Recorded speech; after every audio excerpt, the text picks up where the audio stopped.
Di mana pilihan yang paling tepat untuk kebutuhan furniture dan elektronik Anda? Di sini tempatnya, hanya di Secret Home. Aneka pilihan furniture dan elektronik terlengkap dengan harga terjangkau. Secret Home mengadakan undian 1 unit rumah mewah dan 100 hadiah elektronik, voucher belanja, antar gratis ke tempat, dan proses kredit hanya 5 menit, bunga hanya 0,99%. Segera belanja furniture dan elektronik di Secret Home dan dapatkan hadiahnya. Secret Home, barang berkualitas, harga low price.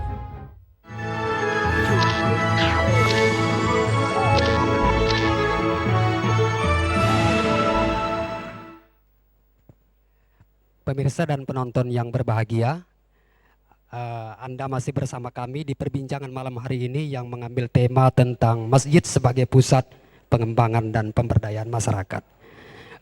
Diskusi ini nanti akan kita apresiasikan untuk masyarakat Kota Batam, khususnya masyarakat Muslim, sehingga kita menemukan satu formula bagaimana meningkatkan eksistensi masjid kita di masa-masa akan datang.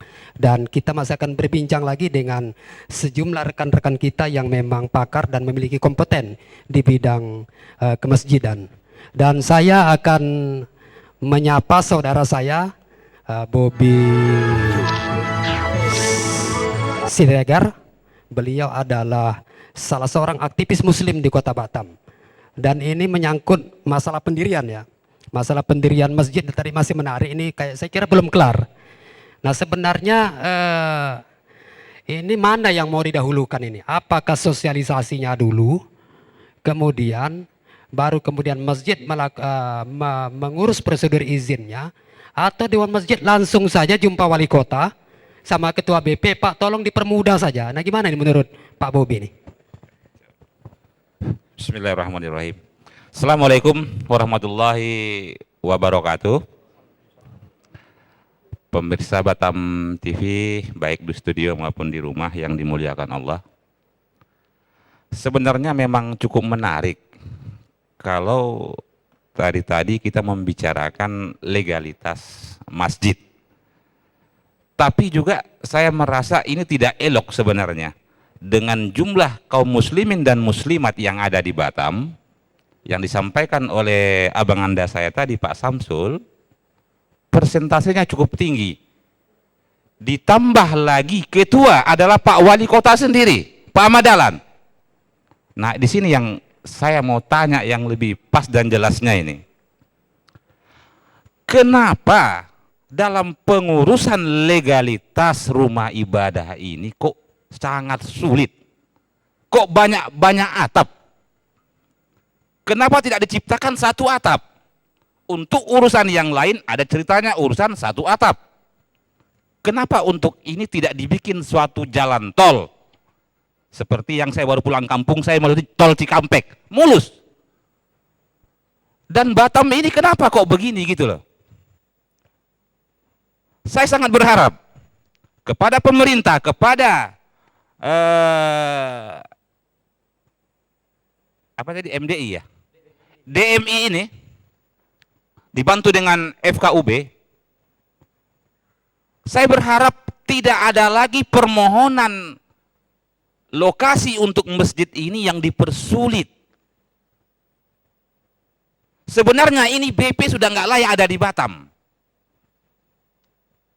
Yang namanya wakaf itu tidak ada lagi urusannya di dunia, itu akhirat. Jadi tidak ada lagi yang namanya ada lahan pasus, pasum, dan ini juga ada kategorinya yang akan dibayar, apa namanya itu Pak, uang apa Pak? UWTO.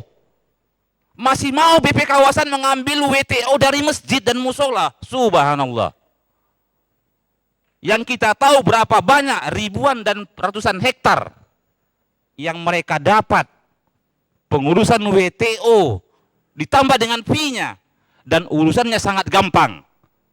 Jadi saya sangat berharap kepada Wali Kota Pak Ahmad Dahlan, begitu juga dengan Forum Komunikasi Umat Beragama Kota Batam, mari untuk urusan masjid dan musola ini wakafkanlah ke satu atap. Jangan lagi melalui BP kawasan. Kalau memang ini juga tidak disetujui, saya selaku aktivis Islam di Kota Batam, kami semuanya siap untuk bubarkan BP kawasan. Saya rasa cukup itu. Wabillahi taufiq wal hidayah. Assalamualaikum warahmatullahi wabarakatuh. Waalaikumsalam. Memang kalau aktivis itu temperamental memang. Tetapi namun demikian Pak Bobi tak boleh marah-marah. BP kawasan itu juga punya kita. Pemerintah kota itu juga punya kita. Ini tinggal kita bagaimana memainkan saya kira. Dan saya kira Wali Kota Batam, kemudian Ketua BP Kawasan Batam itu juga punya keinginan yang sama seperti keinginan kita ini. Hanya saja barangkali ada aturan yang menghambat sehingga inilah perlu kita berkomunikasi duduk bareng. Namun demikian saya menghargai pokok-pokok pikiran disampaikan oleh Pak Bobi Siregar ini. Dan selanjutnya masih ada satu persoalan lagi menjelang kita sudahi perbincangan kita pada malam hari ini. Saya masih ingin menyapa saudara kita. Tadi ada persoalan yang dikembangkan oleh kawan-kawan ini masalah legalitas, masalah ada kesan seakan-akan mengurus izin itu sulit dan sebagainya. Nah ini gimana nih tanggapannya, silakan. Assalamualaikum warahmatullahi wabarakatuh. Jadi saya tidak ingin menanggapi Pak, karena sudah ditanggapi sama teman-teman. Saya pikir kita sudah memiliki instansi-instansi yang terkait. Kita tinggal memberikan masukan dan mereka yang akan mengaplikasikan. Dari tadi di sini kita berbicara masalah prosedur dan prosedur saja Pak. Kita sangat kekurangan masjid dalam bahasa kita dengan rasio masyarakat Pak. Tetapi kenyataannya di Batam ini sepertinya membangun masjid mewah itu gampang. Tapi kurang masjid, jamaah pun ternyata dengan jumlah umat yang surplus, jamaah juga kurang di masjid seperti itu Pak ya. Jadi saya ingin menyentuh, saya terlambat nih 1 jam. Jadi dari PMB, saya juga ikut PMB nih Pak. Tapi sungguh miris sekali, saya tidak akan berbicara hukum, saya ingin berbicara masalah kemakmuran masjid gitu Pak. Bahwasanya kita tahu masjid itu masing-masing punya pengurus Pak. Dan tidak sedikit dari kalangan PMB, ini isu-isu yang beredar, kalau memang ada ini harus kita rubah, kalau nggak ada mudah-mudahan isu yang harus kita hilangkan. Ada orang mengatakan PMB itu katanya persatuan mubalik bayaran, sejak saya SMP Pak, sampai sekarang orang mengatakan seperti itu. Dan kenyataannya ada sebagian pengurus masjid itu sepertinya antipati terhadap PMB itu sendiri Pak. Padahal PMB itu sendiri bertugas untuk mengisi masjid. Jadi saya pernah nih Pak, kalau di rumah saya itu saya nggak ada masjid, karena saya dari 148 rumah, Islam itu sekarang cuma sekitar 20 kakak, kami kaum minoritas, itu nggak bermasalah.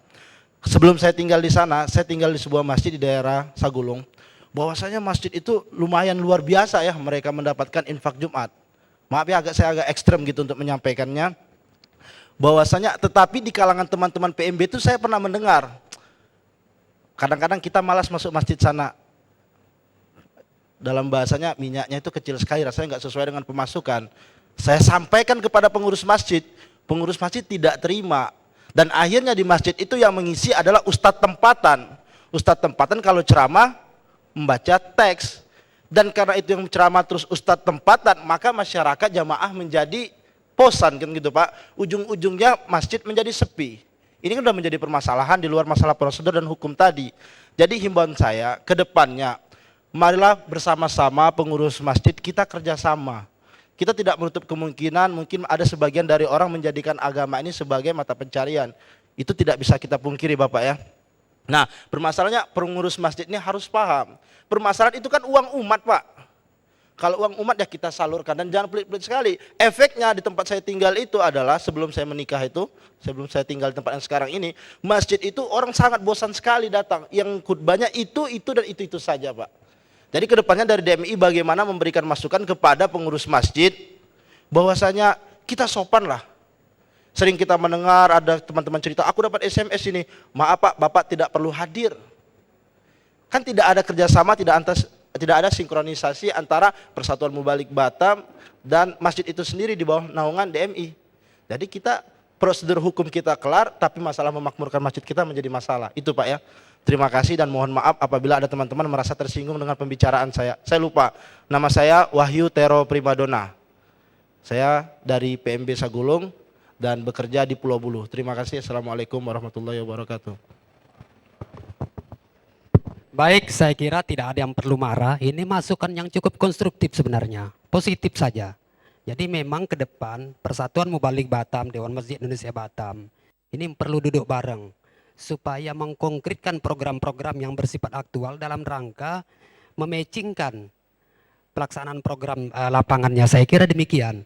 Tapi ini akan lebih tepat kalau bisa dijawab oleh kawan dari Mubalik juga ini, kebetulan aktivis Dewan Masjid. Nah, silakan.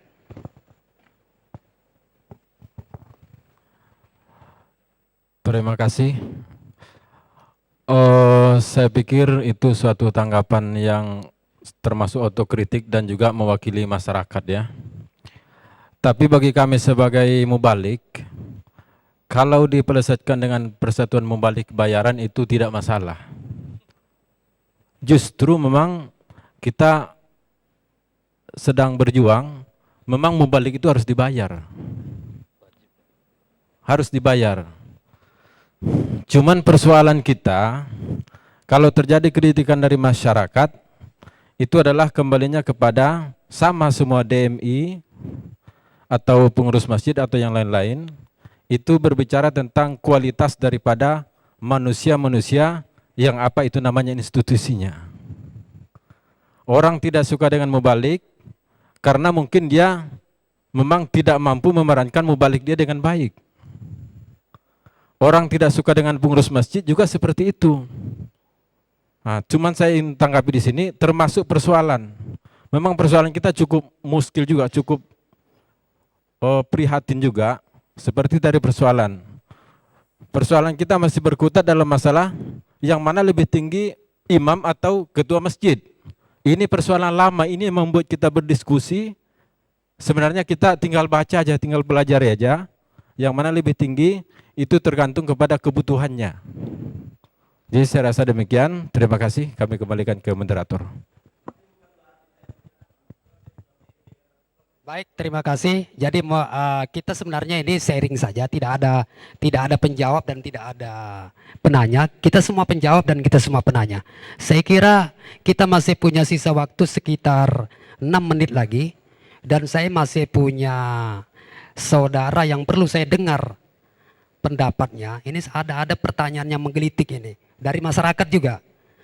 Ini kan ketua Dewan Masjid, ini kan Pak Wali Kota nih ceritanya nih.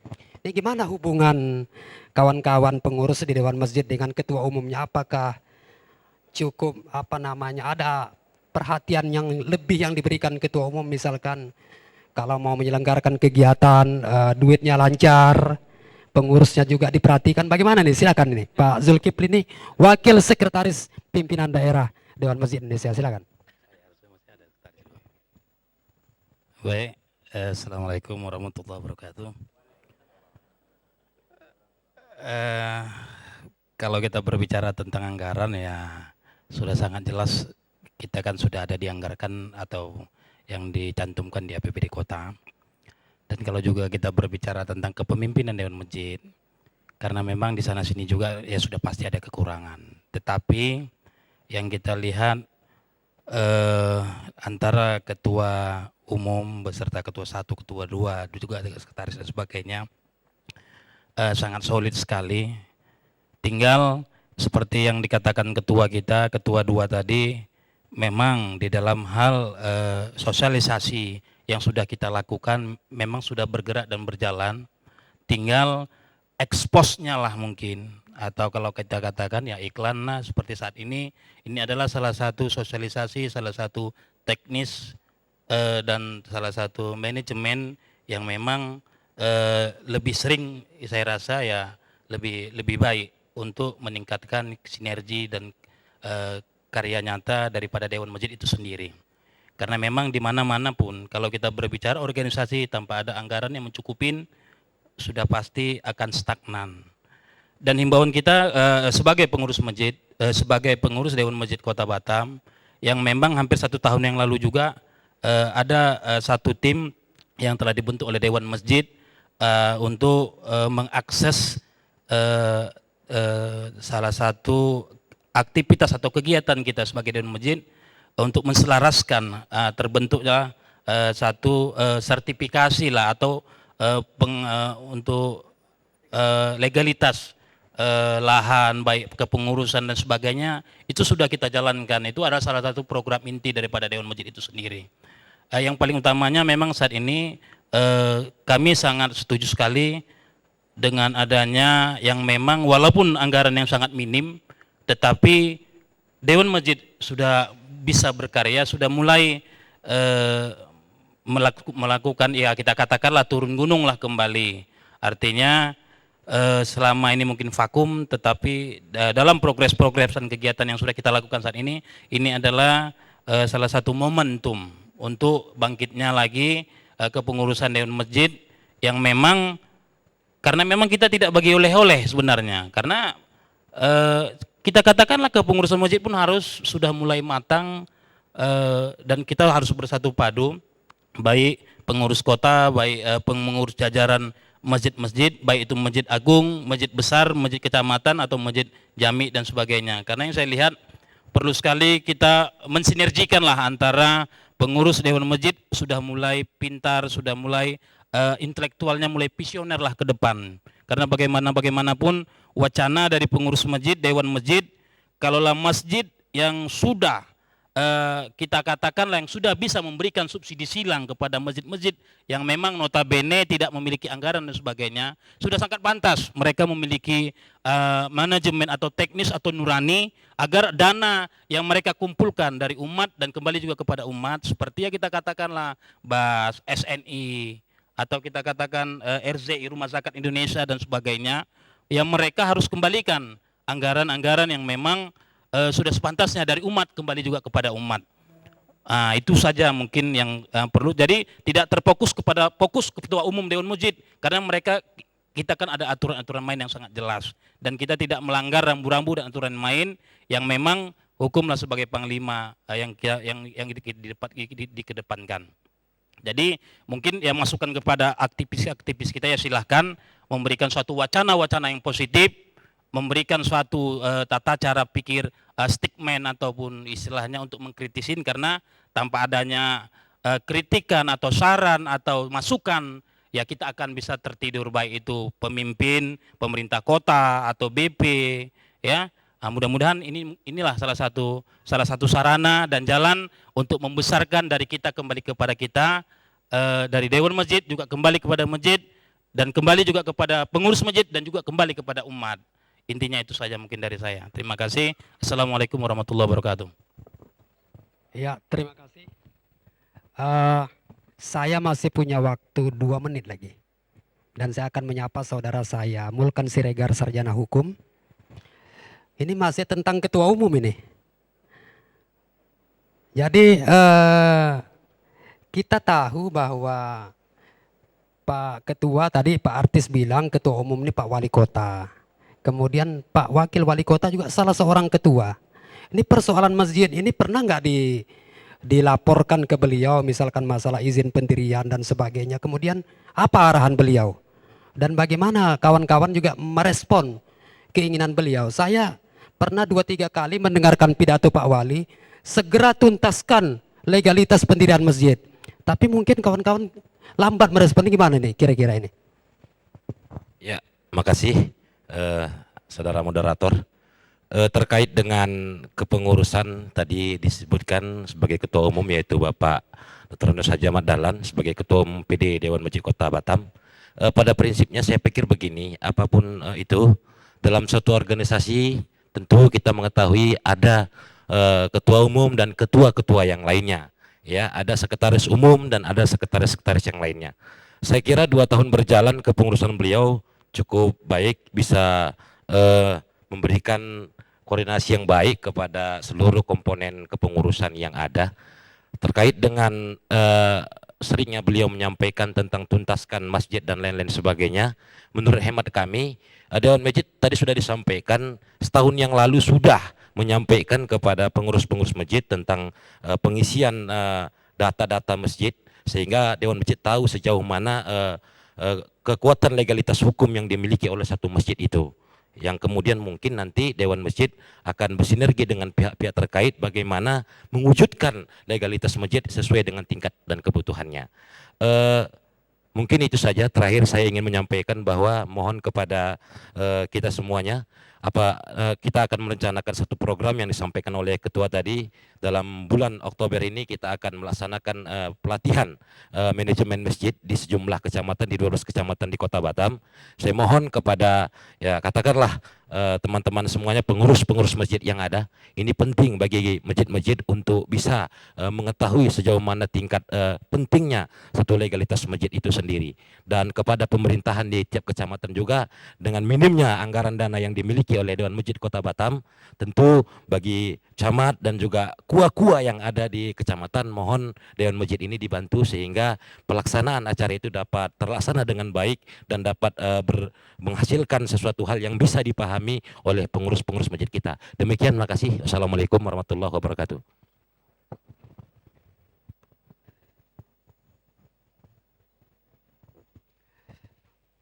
Pemirsa dan penonton yang budiman, kita sudah sampai di penghujung perbincangan dan sudah banyak yang kita telurkan terkait dengan pengelolaan masjid dan musola di Kota Batam. Bagaimanapun juga kehadiran Dewan Masjid Indonesia ini tetap kita tunggu, kita nantikan perannya untuk meningkatkan eksistensi masjid di masa-masa akan datang. Tadi kita sudah melihat ada beberapa fenomena yang berkembang terkait dengan pengelolaan masjid di Batam, seperti masih tumpang tindihnya job deskripsi antara imam dan ketua masjid. Kemudian masih ada masjid yang menjadi tempat berkembangnya aliran-aliran yang diklaim oleh Majelis Ulama Indonesia sebagai aliran yang perlu diwaspadai. Dan ada juga kita masih melihat sengketa beberapa masjid terkait dengan pelaksanaan ibadah di dalam masjid dan juga terkait dengan pengelolaan masjid yang terkait dengan masalah lahan dan sebagainya. Ini semua akan menjadi pekerjaan rumah bersama Dewan Masjid Indonesia dan Ormas Islam di Kota Batam. Dan akhirnya atas kehadiran bapak-bapak semuanya di studio ini yang telah memberikan kontribusi pemikiran, kita mengucapkan terima kasih, dan peran serta dari pemirsa dan penonton yang telah berinteraksi dengan kami melalui telepon juga kami menyampaikan terima kasih. Dan akhirnya kurang lebih mohon maaf, dan insya Allah kita akan bertemu pada kesempatan yang lain. Assalamualaikum warahmatullahi wabarakatuh.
Mau tahu pusat grosir tas di Batam? Hanya